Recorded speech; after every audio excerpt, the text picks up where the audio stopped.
Hai Bapak Ibu sekalian, di video ini kita akan membahas tentang apa yang perlu dilakukan dalam tahap keempat, yaitu tahap berkelanjutan dalam penerapan disiplin positif di sekolah.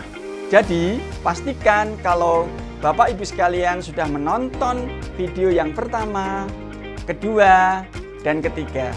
Nah, di tahapan berkelanjutan, aktivitas yang dilakukan pada tahap ini adalah yang pertama, pertemuan kelas. Pertemuan kelas dapat dilakukan secara berkala, misalnya 1 bulan sekali atau berdasarkan kebutuhan mendesak karena perlu segera untuk ditangani untuk kepentingan pembelajaran di kelas. Pertemuan kelas ini difasilitasi oleh wali kelas untuk melakukan refleksi kesepakatan kelas yang sudah dibuat, memperbaharui kegiatan kelas, ataupun sebagai media untuk membangun pemikiran dan perilaku positif peserta didik berkaitan dengan kondisi-kondisi peserta didik atau kejadian-kejadian sementara yang viral bagi peserta didik.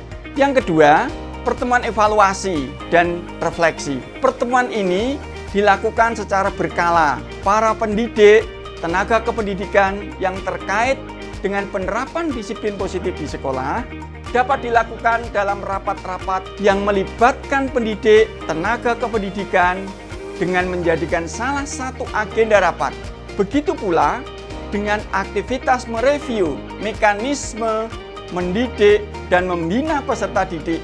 Untuk hasil review akan menjadi dasar bagi tim kerja disiplin positif untuk merevisi mekanisme yang ada bila dibutuhkan untuk melakukan revisi. Yang ketiga, tim kerja penerapan dengan bimbingan dan arahan kepala sekolah melakukan monitoring dan evaluasi penerapan gerakan disiplin positif di sekolah secara berkala dan melakukan pertemuan refleksi terkait hasil monitoring dan evaluasi serta merekomendasikan proses dan hasilnya dengan baik. Yang keempat, penilaian pencapaian penerapan disiplin positif di sekolah dilakukan dalam rentang 1 tahun penerapan melalui asesmen mandiri capaian penerapan disiplin positif di sekolah. Penilaian dilakukan dengan menggunakan formulir penilaian capaian penerapan. Hasil penilaian keberhasilan penerapan berupa rekomendasi perbaikan penerapan. Di dalam menerapkan skenario tadi, kita memerlukan peran dan pihak yang mendukung penerapannya, yaitu yang pertama, kepala sekolah yang berperan untuk melakukan monitoring dan evaluasi internal penerapan disiplin positif di sekolah. Selanjutnya, memfasilitasi pertemuan evaluasi dan refleksi penerapan disiplin positif. Selanjutnya, melakukan pembiasaan praktek baik gerakan disiplin positif di sekolahnya kepada sekolah lain melalui forum musyawarah kerja kepala sekolah atau MKKS. Selanjutnya adalah tim kerja penerapan disiplin positif di sekolah yang berperan di dalam mendokumentasikan hasil pertemuan evaluasi dan refleksi penerapan disiplin positif dan membuat rencana tindak lanjutnya. Selanjutnya, melakukan penilaian penerapan disiplin positif di sekolah dengan mengkaji pemenuhan indikator dan parameter melalui alat bukti yang sesuai. Selanjutnya, mengorganisir dan melakukan tindakan perbaikan penerapan disiplin positif di sekolah sesuai rekomendasi hasil penilaian penerapan disiplin positif di sekolah.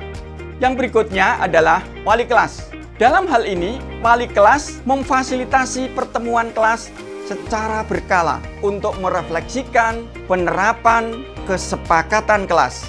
Yang selanjutnya adalah mengkomunikasikan proses-proses penanganan perilaku peserta didik di kelasnya dengan tim kerja penerapan disiplin positif. Selanjutnya adalah pendidik atau tenaga kependidikan. Secara umum, memiliki peran yang sangat penting di dalam hal ini, yaitu menyampaikan pembelajaran-pembelajaran penting yang dialami selama penerapan gerakan disiplin positif di sekolah pada saat pertemuan, refleksi, dan evaluasi yang dilakukan. Selanjutnya, melakukan pembiasaan praktek baik gerakan disiplin positif di sekolahnya kepada sekolah lain melalui forum musyawarah mata pelajaran atau MGMP dan forum kelompok kerja guru atau KKG.